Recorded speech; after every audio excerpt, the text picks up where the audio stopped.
ഞാൻ Muhammad Rahil BTech 2025 pass ഔട്ടാണ്. BTech കഴിഞ്ഞ് ഒരു കോഴ്സ് എടുക്കാമെന്ന് ഡിസൈഡ് ചെയ്ത് അങ്ങനെയാണ് BIM-ലേക്ക് എത്തിപ്പെടുന്നത്. BIM-ൻ്റെത് കോഴ്സ് ഞാൻ ഒരുപാട് സ്ഥലത്തും അന്വേഷിച്ച് ആണ് ഇവിടെ മയോസിലെത്തുന്നത്.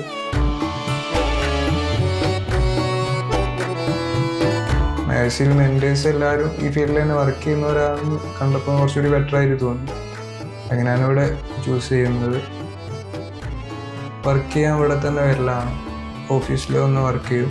അപ്പോൾ എന്തെങ്കിലും ഡൗട്ട്സ് ഉണ്ടെങ്കിൽ ഇവിടെ ഉള്ളവർ വർക്ക് ചെയ്യുന്നവർ തന്നെ ഈ ഫീൽഡിൽ വർക്ക് ചെയ്യുന്നവരാണെന്നുകൊണ്ട് പെട്ടെന്ന് തന്നെ ക്ലിയർ ആയി കിട്ടലുണ്ട്.